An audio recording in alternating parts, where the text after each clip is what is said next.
Call this meeting of the library for the trustees to order.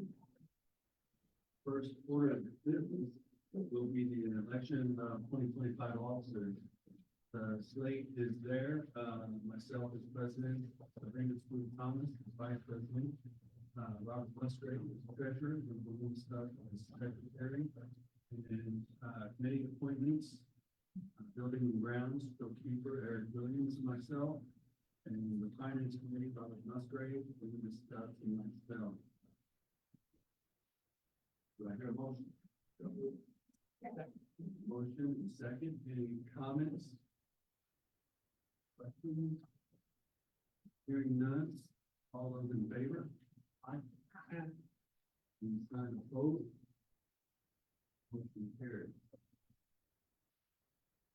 Introduction and form for visitors. Back up. Don't see any other visitors, members of the public. Correspondence is passing around. Really good information and feedback. We'll move on to number 5, the consent agenda. We have 5 items. We have a motion. Motion and second. Any comments or questions?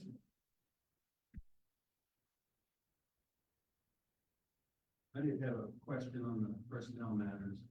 So there are open items, there are open positions, I think 5. And last time we had kind of a full house. So we've had people leave, but also in the administrative report read that HR has been onboarding like 4 people. So I just wanted to know what the connection was. So some of these are new positions for January. So that's why they weren't opening in December, because they were only open or only valid for this budget year. So there are 1, 2, 3 of those open positions that were new budgeted positions for the year. And the administrative position, as you'll remember, actually there were 4 new positions for this budget year, and the administrative assistant was the only one we could hire in. Hold on, we were going to come back to that in January, so that accounts for those 5. The onboardings were the last items that we did in 2024 that started at the end of November or the beginning. So then the position numbers, how do you tell if a position is new position? How would the board? You wouldn't be able to tell specifically from the position numbers unless you were tracking them all the time. Unless you look back to see position, I'll say 1 had separated in December, and then you see position 1 is now open for hire in January. But these 4, the 4 out of the 5 are all running. I guess what I mean is position 1, if somebody leaves position 1, and then you come back and fill position 1, position 1's not a new position. So position, I have position 1, I have position 2, I hired somebody, that's a new position. Right? No. Not necessarily, and I wish Lisa was here because she knows exactly when they recycle numbers and when they don't. And let me see if I can. Generally, we have a new position. Great, and they taught me. Generally, when we have a new position, we have a new position description that the board approved as well. For example, the web development position. See, so to your point, position number 50 seems like that should be a recycling position number, and it likely is. I don't know how long that has to go before they recycle. The number. Correct. Got it. The number corresponds to a job description. That makes perfect sense to me now. Yeah. Thank you.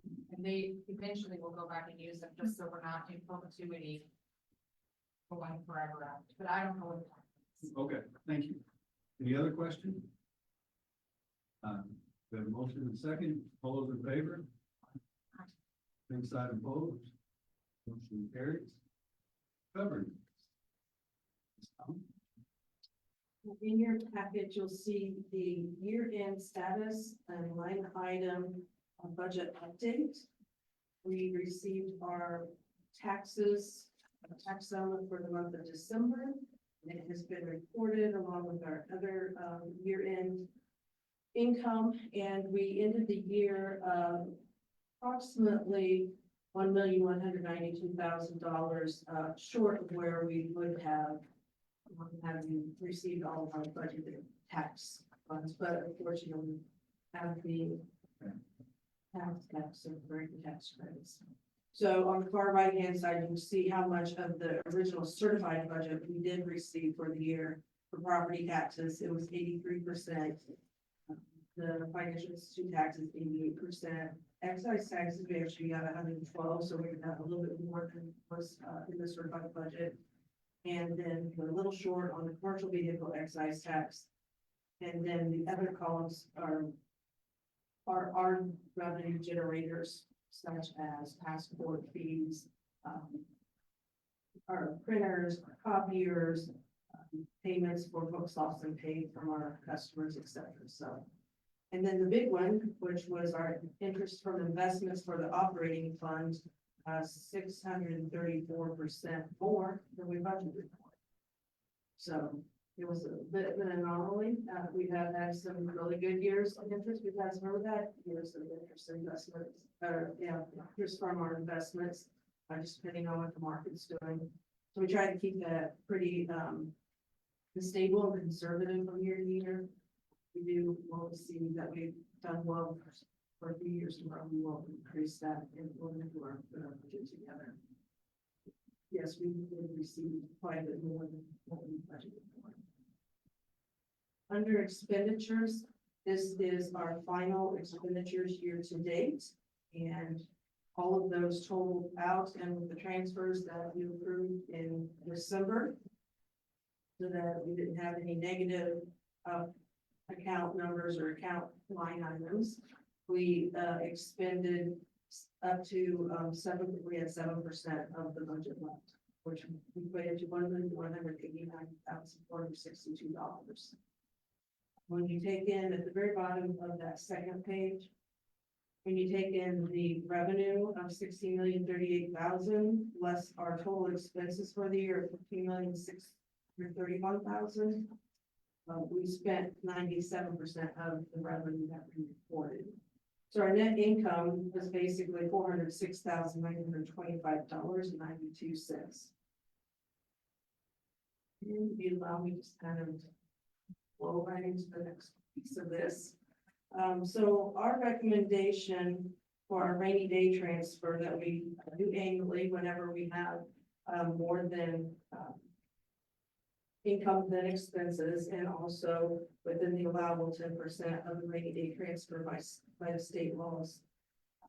We have to also take into account the encumbrances of 33,000. So if you take our balance minus the encumbrances and the rainy day fund, we would be allowed to transfer up to $823,000. But we're going to recommend $400,000 this year because of the net income amount. The net income was $406,000, so we are recommending a transfer of $400,000 to the rainy day fund. I understand. We can, but then we're going to start eating into the amount of money that we raised in the year. You can determine what that amount will be. I know last year we recommended $500,000, but because the budget was $650,000, the board determined that they wanted to go ahead and transfer $650,000. And we have that in income as well, more income than expenditures. This next year, our budget is $400,000 in our rainy day fund, and that's approximately what we have in income.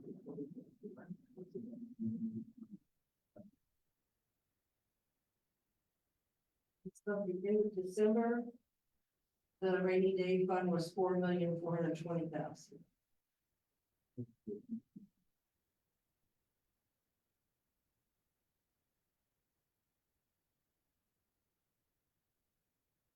And then a form of a motion Yes, and there's a resolution.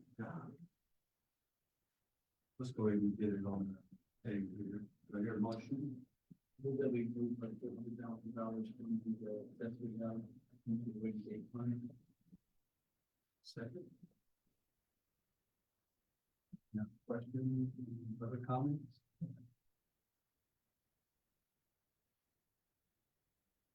Hearing none. Those in favor? Any sign opposed? Good. And I do have a resolution for you to sign in, the 2025 secretary, you would sign it twice, please. And now for our finance report. 3 items there, you can see. The first item is the appropriations report for the end of December, and I just went through the detail of that, but this is just for the expenditure side of our major categories. And again, we had 7% balance left at the end of the year, $1,189,000. And you can see from the categories where we had a little bit of excess. We tried to spend down as much as we could throughout the year. The salary dollars that were left over may look a little large, but they really weren't when you take into consideration that we were fully staffed for most of the year. This is just during those transition periods when you have someone who can something.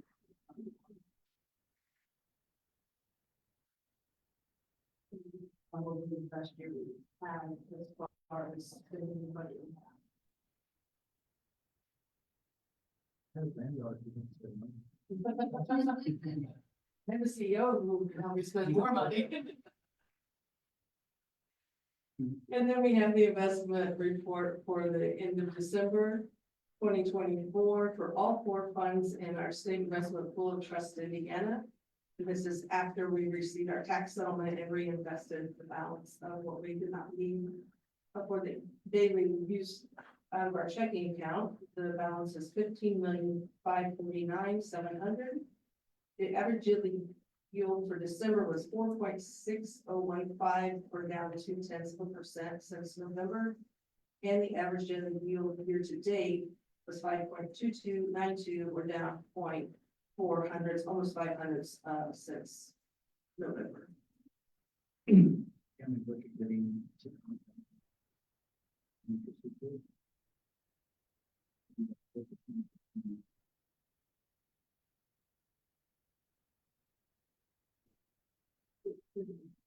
Depends on what the balance is in the account, and we'll talk a little bit more about that in our library board of finance.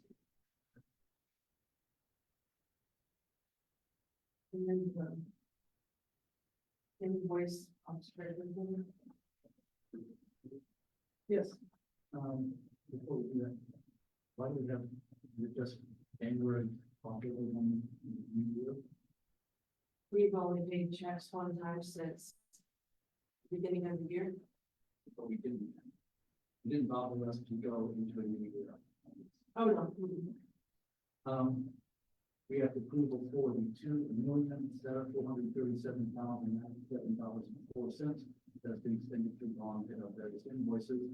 In addition, we had 2 payrolls in December 13th and 27th for $237,880 and $517,085. So we have to have all of those expenditures be approved by the board.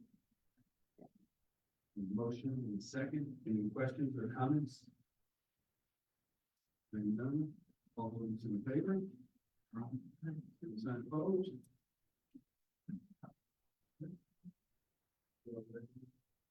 For other business? Huh? Turn this one back. We'll do, yeah, we'll do the, new addition to the new memo first. You haven't, I did not refresh. I don't think it's on there yet, honestly. Oh, okay. Printed it for you. Okay. Uploaded, That's okay. not as on top. So to the board of trustees from administrative staff, David today, this is a recommendation for negotiation of the land that was discussed. So we are asking for the approval that we may negotiate, and that any offer is subject to board approval. Do I hear a motion? Motion and second, any questions, comments? Hearing none, all those in favor? Same sign of vote. Okay. Will this be coming back to us next month? As soon as we can hear from the party that, counter offer has been accepted, so as soon as we have that, we can bring it back to the closing. The additional other business also printed, will be up with it, is, we had discussed the potential of roving board meetings for this year. And so we put together a draft schedule. This is somewhat based on who was already available at these times, but also bringing us back here to Central at different points, specifically and especially during June and July, when many of our locations are holding some of the programming in their meeting rooms. And as just kind of a refresh and retouch. So it would have you going to North Park in February. Then we come back here in March, and April would be at EVPL West. May would be at Oakland, which should be right before a renovation would get started there. And June and July would be here at Central. August would be at Red Bank. September back at Central. October at Macomb. November at East, and December would be here at Central. You may note that there is one location that is not on this schedule, and that's Stringtown, due to inaccessible room and capabilities in that program.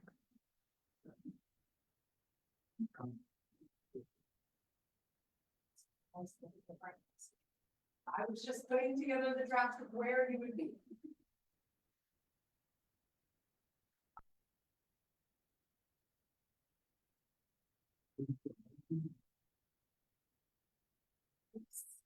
If you want to add to a motion and do something else and have further discussion about times, I leave that to all of you. Is there a motion?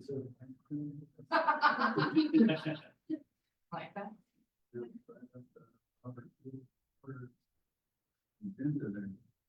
I'd like to make a motion that we accept and change any location as described, and not change the time.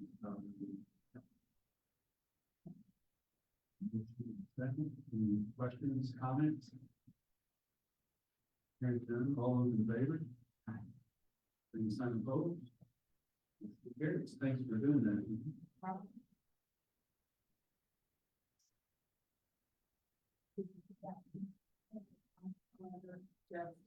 For my personal station. If I go out and do bold and stuff, Absolutely. watching my, I just don't want to show up down here and at 4:15, knowing I need to be. That can be doing multiple times. I was just gonna say, we can put it on the location line. And We can then also put it in the text of the. perfect. Thank you. Great. Any other comments? Any other items on the regular agenda? What's the duplicate, the LEDs and the branches? All of them, and does the Yes. staff know what they are? Yes, Make it time. yes.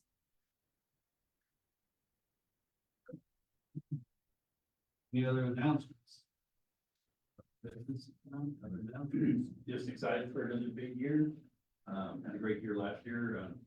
We'll be working hard to put together the statement board with the final statistics and all that fun stuff. And Kevin takes care of that along with Dory on the financial side, and that'll be coming up here in the next month or so. But yeah, another really good year by the staff. But main thing I wanted to say today is thanks to all of the facility staff who are out there clearing our lots and our sidewalks and our vendors that help with that, making everything safe for the public and staff at East Library. Because we never like to close the library, but we always say safety first. I missed this during the consent agenda, but I know the administrative report is a huge report and it's a lot of work for everybody to put together. But it's always great to be reminded of the grand and, you know, like the microcosmic and macrocosmic things that happen in our library system.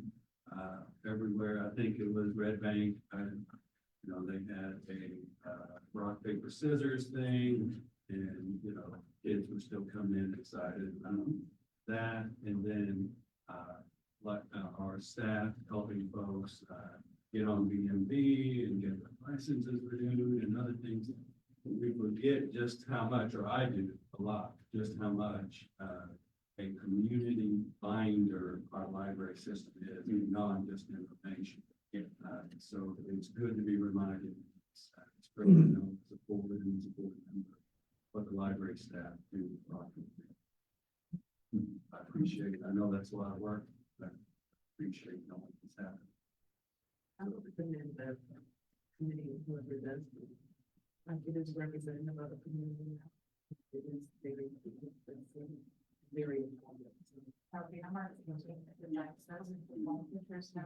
It's been a change, it's been a good change, so thank you. With that, I will entertain a motion to adjourn this in anticipation of getting fired up for the next meeting.